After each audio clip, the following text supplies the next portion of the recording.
lucha, estudia, trabaja, produce, lucha. Lucha con firmeza. Lucha con firmeza. Por tu tierra patria. Por tu tierra Perú. Ayuda al terruño que te vio nacer. Costa, sierra y selva unidos. Al de tus hermanos y dale a tu patria tu amor y tu fe. Tu amor y tu fe. Tu amor y tu fe. Lucha con firmeza para conservarla. Con fe en el futuro y en tu porvenir. En tu porvenir.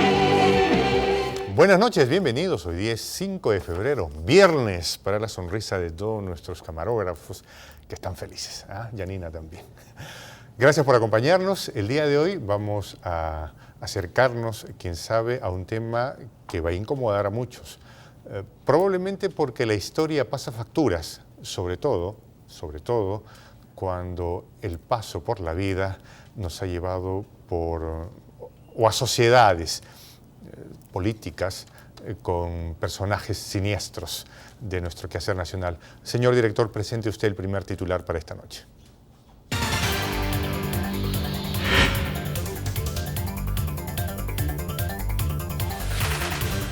Los camaleones de la prensa. Estamos acompañados esta noche de Carlos Santander. Él es profesor en ciencias políticas y además es analista político. Nos acompaña el doctor Marcos Ibaceta, magistrado, hombre de leyes y además un hombre comprometido con la patria, pues. Y está Paul Laurent, también analista. Caballero, buenas noches por acompañarnos. Paul, impresiones. Cuando de camaleones de la prensa hablamos, podemos encontrar que en la historia reciente muchos periodistas resultan diciendo que han llevado o que son independientes y que son los adalides de la libertad de expresión, pero luego uno levanta un par de páginas de la historia y se encuentra con historias oscuras. Bueno, a veces la historia vieja de la política en el Perú, ¿no? Los intereses relacionados con situaciones en las cuales el poder político tiene un peso tan grande que atrae a actores que deberían ser independientes, en el caso de la prensa, ¿no? Pero es la historia, o sea, es un hecho, está ahí, y lo importante es conocerlo, tenerlo siempre presente, tener memoria, ¿no? Y no olvidarlo. Al fin y al cabo la gente tiene derecho a equivocarse también, hay que asumir eso, pero no hay que olvidar esas cosas. Marcos Ibaceta. Mira, Jota, en la historia ninguna sociedad ha podido evitar la infiltración en el poder. Y se infiltra no solamente en el periodismo, se infiltra el Poder Judicial, se infiltra la Fiscalía, se infiltra la Contraloría, se infiltra la policía, se infiltra todo, el Ejército, las Fuerzas Armadas, porque el manejo político del gobierno de turno mueve sus tentáculos y va colocando a su gente.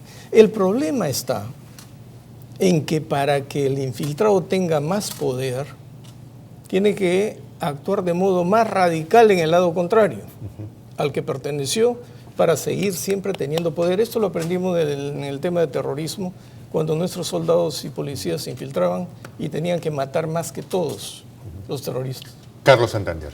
Sí, una de las mayores preocupaciones y, bueno, en primer lugar, JJ, muchas gracias por la invitación. Hombre, gracias por estar con nosotros. Mira, una de las mayores preocupaciones de la relación entre prensa y democracia no solamente tiene que ver, ¿no?, esos antecedentes de los periodistas que son cuestionados, sino el conjunto de prácticas que vienen a continuación, inclusive en democracia. La tentativa de imponer una agenda que no se sabe a qué intereses pueden realmente pertenecer. En todo caso, yo creo que el periodismo debería afirmarse desde que son prácticamente formados, ¿no?, estos profesionales con convicciones políticas mucho más con referencias a la democracia, ¿no? Marcos Ibaceta, los operadores del fujimontesinismo, quién sabe antes, ¿siguen estructurados? ¿Hemos podido deshacernos de ellos? Te voy a contar un caso. Alguna vez conversando con José Lepiane, que en paz descanse, yo le decía, si quieren hacer una reforma, evita contactarte con los caviares porque tú crees que tienes allí tu escudo de protección contactando con toda la caviarada, ¿no? Están todos los que sabemos que están, inclusive están todos los que lo persiguieron después. Esos que estuvieron con él fueron los cancerberos más feroces que después actuaron en su contra. Y no solamente estoy hablando de José Lepiane, sino de todo el gobierno de Fujimori, porque todos estuvieron metidos como asesores por todos lados. Yo lo único que Pero vi eso hablando de los caviares, pero hablando de los viejos operadores, de los que, No, te estoy poniendo de los que planificaban las portadas. te estoy poniendo el ejemplo más concreto. ¿Quiénes tienen el poder en el Perú? Los políticamente correctos. Esos que habían estado, yo quise renunciar a mi cargo de magistrado porque yo generaba las ideas, pero ellos cobraban como, ¿cómo se llama esto? Los seniors, consultores seniors, $5,000, $7,000 por informes que eran nuestros. Yo dije, presento mi renuncia. Me dijeron, no puedes, no te va a aceptar la Corte Suprema. Esos fueron los peores perseguidores. Entonces, si tú ves en la historia del Perú, siempre el acomodo en el poder de turno se ha dado de esa manera. Bueno, nosotros tenemos un informe preparado, vamos en breve a poderlo de él. Sin embargo, Paul, los viejos operadores de la época del fujimontesinismo, ¿se pudo desmantelar esta perversa organización o están ahí y están renovados y remozados? Algunos pasaron a mejor vida, ¿no? O sea, me acuerdo, estoy pensando en uno en particular, ¿no? Ahora es gente, o sea, son multiusos en general, porque en ese momento no es que nacieron ahí, ellos también venían de atrás. Acordémonos, el caso de Montesinos, se rodeó de gente que venía, que él conocía desde 20 años atrás en ese momento, es decir, desde los años 70. Entonces hay gente que tenía un background y toda una serie de actividades de vieja data. Y si solo te dedicas a algo en la vida, esto es difícil que vas a cambiar a los 50 años de oficio, de actividad, ¿no? Es bien complicado, es decir, sigue haciendo lo mismo exactamente, de eso vive.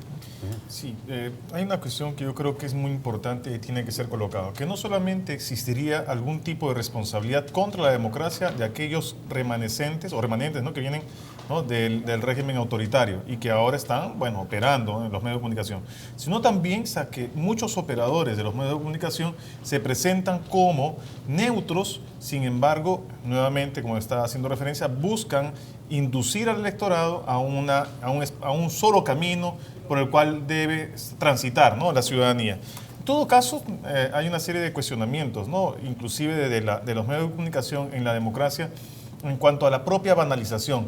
Los medios de comunicación, mucho más, por ejemplo, en un contexto de elecciones, mucho más que buscar propuestas, colocar esto en la agenda política, las propuestas, lo que destaca fundamentalmente son las denuncias.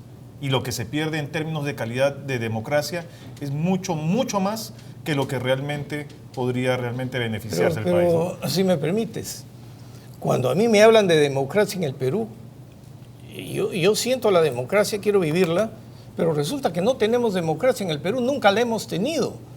Siempre han sido liderazgos de fuerza, los caudillos. ¿Qué son los partidos políticos? Paul, quería decir algo. Sí, pero con ese esquema, ¿a qué jugamos, no? Si vamos a poner en tela de juicio estos años que hemos vivido, o que estamos viviendo, de constante traspaso pacífico del poder, al fin y al cabo la democracia es eso. Nos garantiza un traspaso pacífico del poder, no otra cosa. No. Si uno pretende más, entonces, claro, viene la frustración. No, la democracia no es esa. Ah, bueno. La democracia no es un tránsito vía electoral solamente. La democracia es la institucionalización con el respeto de reglas y no la imposición. Por lo tanto, lo que ocurre en el país es el acomodo constante con el que tiene el poder para seguir manteniendo poder. Pero eso sucede en todas partes. Pero si eso sucede en todas partes y cuando tú preguntas a qué jugamos, ese es el desconcierto popular. ¿A qué estamos jugando? Si tenemos en el escenario... Pero es parte de la democracia, pues. Eso no es parte de la democracia, eso es una cuestión sociológica y antropológica que a través de la historia nos ha venido destruyendo como país. Carlos. Hay una cuestión que, claro, lejos de una definición exacta, porque, claro, o sea, el término democracia es polisémico, o sea, tiene muchas y múltiples definiciones. Yo creo que, claro, o sea, el doctor Ibaceta tiene una visión diferente.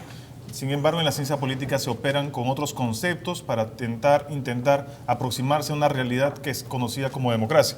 En todo caso, ya que existe entre todos los televidentes... Dicho en bien simple lo que acaba de decirnos, por favor. Una cosa muy simple. Bueno, el concepto más común en la ciencia política que se utiliza de democracia es la conjugación entre participación y competencia. Es fundamentalmente eso. Pero para el pueblo, si me permites, democracia, vamos a decir, es el poder del pueblo. No, eso es una definición utópica.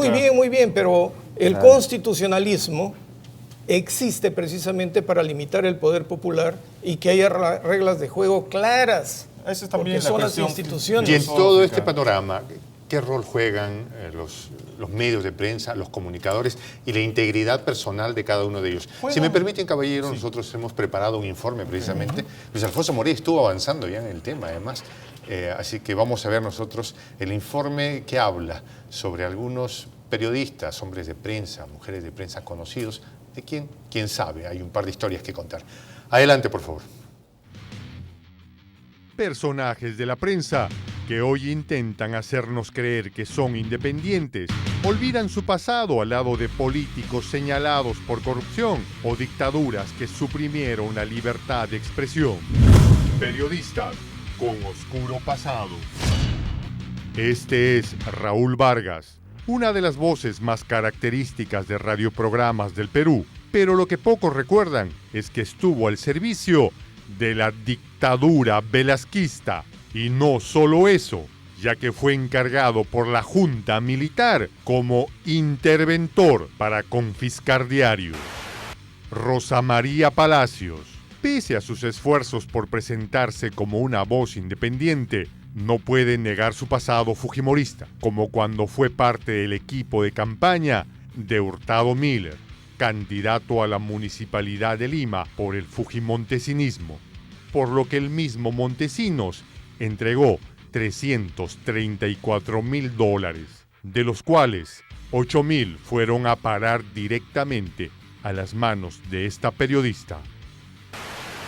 Durante todo el régimen de la dictadura fujimontesista, Nicolás Lúcar fue una más de las voces que se sumaron a justificar los terribles excesos que caracterizaron este momento de nuestra historia. Pero lo más recordado de este personaje es cuando conducía el programa Tiempos Nuevos y afirmó que el entonces presidente transitorio, Valentín Paniagua, había recibido $30,000 de uno de los testaferros de Vladimiro Montesinos. Esto provocó que el expresidente, ya fallecido, llamara por teléfono y le increpara, responsabilizándolo de querer desestabilizar el gobierno de transición, tras lo cual colgó el teléfono.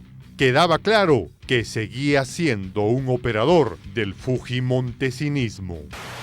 Esta es una breve lista de algunos periodistas y su pasado, del que parece ellos no quieren que usted esté enterado. Una breve lista de aquellos que tienen algunas historias de las que creo todos deberíamos estar informados.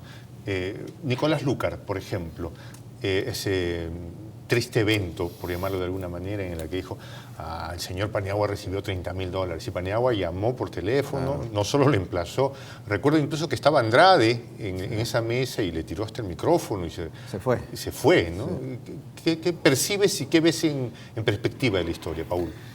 Bueno, esos personajes siguen activos, ¿no? Pero lavados con lejía y operativos. Sí, bueno, pero también la gente sabe, ¿no?, exactamente por dónde van, ¿no? Ahora, como te digo, hay que distinguir, ¿no? Hay que asumir. Hay ciertos personajes que asumimos que siguen en lo mismo, ¿no? No voy a dar nombres, pero asumimos que siguen en lo mismo. Otras personas que pueden haber actuado de buena fe, bueno, quizá otros simplemente se equivocaron.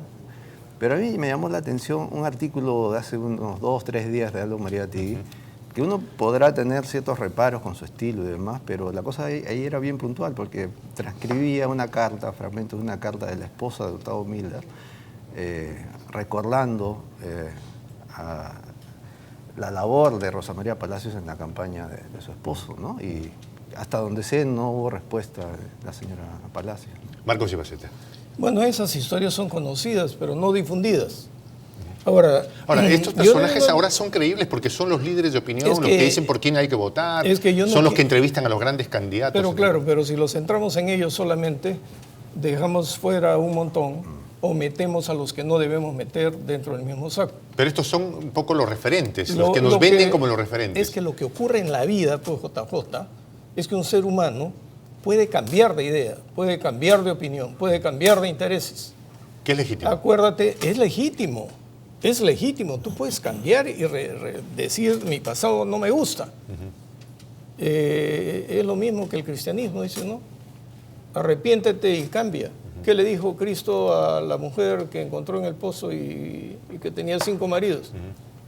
Vete y no lo hagas más. Ese es el tema, pero vete y no lo hagas más. Está bien, ese es el tema, por eso es que yo no puedo juzgar y condenar por el pasado, sino por el presente en función del pasado. Vete y no hagas más. Siguen haciendo más de lo mismo, Carlos. Bueno, o sea, ese tipo de situaciones realmente deberían estar definidas por una sociedad civil mucho más fortalecida. Por ejemplo, yo no creo que el Estado tenga un papel importante, por ejemplo, en el control de la agenda de los medios de comunicación. Y, por ejemplo, a partir de ahí se pueda seleccionar tales o cuales periodistas. Yo creo que la sociedad civil debería tener una mayor musculatura como para poder justamente cuestionar ese tipo de periodistas y de que justamente existan filtros en la cual este tipo de periodistas no tengan mayor presencia en la luz pública. Así como pasa en los países donde la cultura política democrática se ha afirmado mucho más, en la que la gente cree en la transparencia, cree en la honestidad fundamentalmente como uno de los valores más importantes en el servicio que tiene que ver justamente vinculado con Sin la embargo, la comunicación. preocupación de algunos que estudian la historia o que han vivido y que por ahí peinan canas, pero que están en una edad media, dicen, pero estos señores fueron los que justificaron, ¿no? Estaban sucediendo los más horrorosos eventos de la historia y ellos nos contaban que estábamos en un país de maravillas y ahora están como si nada hubiera pasado. Sí, pero a ver, y coincido con el doctor Ibaceta, hay gente que tiene todo el derecho de Reescribir su historia. reescribir, pero también la gente, la sociedad, repito, tiene todo el derecho de saber que esa gente ha reescrito su historia. Pero vete y no lo hagas más. O sea, siguen haciendo más de lo mismo. ¿Tú qué percibes? No sé, o sea, individualizando en algún personaje sí, ¿no? Hablábamos ayer de un candidato, Guzmán, cómo empezó su campaña. Ciertamente la idea es que las redes sociales lo ocuparon y estuvo muy metido y es el candidato de las redes sociales, pero Lucar lo entrevistó antes. Es decir, es parte de un esquema mayor, no solamente redes sociales. Es decir, eso, como decíamos ayer, es historia conocida. Por eso genera duda el candidato, ¿no? No califico a él personalmente, no tengo manera de calificarlo personalmente, pero su manera de trabajar me genera duda, ¿no? Marcos Ibaceta. Te pongo un ejemplo. 2.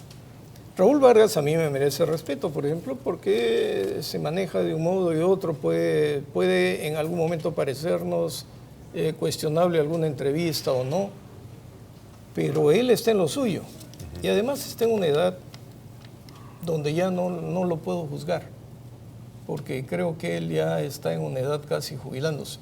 Pero te pongo el otro ejemplo, porque al menos mantiene cierto nivel de coherencia. César Hildebrand. Él también estuvo en la dictadura militar de Velasco, ¿no? Cuando se expropió todo. Pero ¿acaso él no renunció y rehizo su vida, sus actos? ¿No merece respeto ciudadano? Entonces, por haber estado allá, ¿ya no merecen jamás respeto ciudadano? Entonces, si los vamos a juzgar, hagamos una ligación. ¿Qué fuiste? ¿Qué estás haciendo ahora? Y si estás haciendo lo mismo, entonces sí te juzgo. Si es que estás haciendo lo mismo. Exactamente. En todo caso, ahora deberían prenderse todas las alarmas para hacer un control de la prensa, lo que Carlos también nos decía. Sí, por eso yo creo que la sociedad civil tiene un papel importante en este filtro, inclusive dentro de la propuesta de selección, ¿no?, de periodistas, de aquellos líderes de opinión. Y claro, y además de la sociedad civil también estamos hablando de las diversas corporaciones que tienen contratos con los medios de comunicación. El problema es que existe una vinculación tan próxima que el empresariado no tiene lamentablemente una visión tan democrática, tan afirmada en la cultura política democrática que no colabora, ¿no?, en ese sentido, ¿no? Claro que sí. Buenas noches, gracias por llamar. Bienvenido, le escuchamos. Esto es Habla el Pueblo. Aló, buenas noches. Aló. Sí, le escuchamos, adelante. Mire, yo quisiera opinar y estoy de acuerdo con el señor Carlos Santander, lo escuché hace rato. Y opino lo mismo, mire, hoy en día sigue operando para mí, ¿no?, el fujimontesinismo. ¿Por qué le digo? Los medios solamente entrevistan a los que están arriba y son conocidos. Keiko, ¿no? Keiko, la más corrupta, puede ser. Tiene a los mismos congresistas, de su papá. Yo quisiera que de verdad este canal que es del pueblo lo investigue, ¿no?, y vaya allá, porque acá hay algo oscuro de esta candidata. Muchas gracias, muchas gracias. Buenas noches, gracias por llamar, le estamos escuchando. Aló, buenas noches. Buenas ¿Cómo noches, les le va? escuchamos, adelante, por favor. Gracias, muy gentil. Es un placer oírlos a ustedes. Quería conversarles sobre un punto que me parece importante, que he estado observando en estos días, que los he seguido. Soy una espartana hacia carta cabal. Ustedes no critican al APRA, se ponen todos los focos en el fujimorismo, que es una historia asquerosa realmente, asquerosa.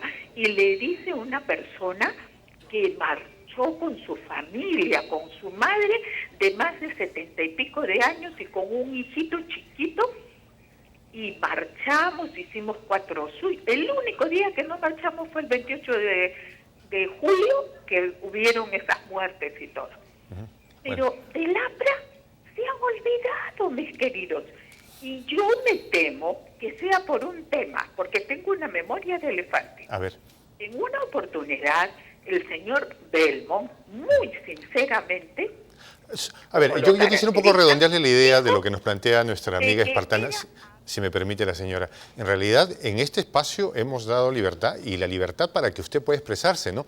Ahora, usted dice, ¿por qué no hablan? Porque precisamente quienes son los actores protagónicos de esta mesa también son ustedes, los amigos televidentes. Ahora, es probable que también este señor ya no levanta ni capa ni espada, y se le han sacado los reflectores también, ¿no? Ese es el punto. O sea, yo particularmente la impresión que tengo es que este señor ya le mordió un zombie hace tiempo. O sea, es un, No está en las encuestas. ya es un muerte andante, entonces como que es perder balas. Pero sin embargo, ¿qué impresión te causa la llamada de la señora? La señora tiene razón, sin duda. O sea, no en el sentido que aquí no se le da, o sea, no se le critica al APRA, no es eso, sino de que yo creo que en el conjunto, cuando uno comienza a analizar la regularidad desde que se anticipó las elecciones en agosto, por ejemplo, hasta el día de hoy, se ve de que los reflectores están fundamentalmente criticando, al contrario, o sea, al APRA, a Toledo, menos a 2 candidatos que me parecen intocables. Al contrario, o sea, aquí se busca tocar a esos candidatos que delante de la otra prensa son intocables, como por ejemplo Keiko Fujimori y Pedro Pablo Kuczynski. Entonces, todo lo contrario. Bueno, además le diremos a nuestra señora televidente que estése atenta al informe que viene, porque no solo le da a uno, le da a todos. Doctor. Mira, no me digas doctor, Marcos Ibaceta. Tanto es el juego del cambio que si tú miras el escenario político, las listas parlamentarias, ¿acaso no has visto cómo son saltimbanquis por quedarse en el poder y donde no hay ideología sino interés por el poder? Pero yo me pregunto esto, ¿el juego a dónde apunta en realidad? Cuando empieza a caerse Acuña, que ya plagió un prólogo también. O sea, aquí no solamente es el absolutismo de los empresarios de siempre y la casta de siempre, sino que los empresarios emergentes, con su informalidad, su audacia, se meten en cosas que no. Pero mira, hay un candidato que ha ido subiendo y al que todas las puertas se le han abierto, que es Barnechea. De Acción Popular, por Acción Popular nadie daba un centavo, pero el tipo está haciendo una campaña que me parece sin fijarse en los demás. Y para terminar eso, ¿qué impresión le causa la candidatura de García Pérez? No, a mí me parece que ya está saturada. Y aquí quiero hacer la diferencia entre moral y derecho. Keiko Fujimori tiene cuestionamientos morales. Jurídicamente ha pasado por todos los procesos y los ha superado. ¿Y García Pérez? ¿Qué impresión le da? García Pérez tenemos 30 segundos. tiene cuestiones de cuestionamientos morales y el Poder Judicial mató sus procesos y no se investigó. Porque él no quiso, ¿no? Esa es una Caso cuestión García muy Pérez. importante, porque él señala, y siempre lo dice tratando de engañar a la gente, que el Poder Judicial ya vio y no le encontró nada. Mentira. Él dice, por ejemplo, una cosa, ¿no? Yo le voy a pedir a mis congresistas que renuncien a la inmunidad. Sí, pero él no. Pero yo no. Y además, él no dice que él sí se acogió a la prescripción por los delitos. Nunca, ninguno de ellos lo dice, ningún aprista lo dice. Ajá. O sea, cuentan otra historia. Y el problema es que el PPC, que se supone que defiende y atacó todo eso, es su aliado ahora. Entonces, ¿qué escenario tenemos? ¿Qué escenario tenemos? Qué problema, ¿no? Porque hablábamos, a ver, si uno sale a la calle, hay un limbo, pues, ¿no? O sea, la gente se pregunta lo mismo, ¿no? O sea, estos tipos, lo de hoy día con Acuña, por ejemplo, es patético, ¿no? O sea, que le demuestren que todo un libro, o sea, no es una parte, es todo un libro que simple y llanamente le ha puesto su nombre, con prólogo incluido y todo, una cuestión grotesca. Bueno, esa es la campaña que tenemos, ¿no? Pero cada 5 años tenemos algo así. ¿Cómo será el 2021? Estoy pensando con Antauro quizás como candidato, imagínate. Nos vamos a la pausa. Antes, las noticias. Buenas noches, Yanina. Adelante. Lucha, estudia, lucha con firmeza.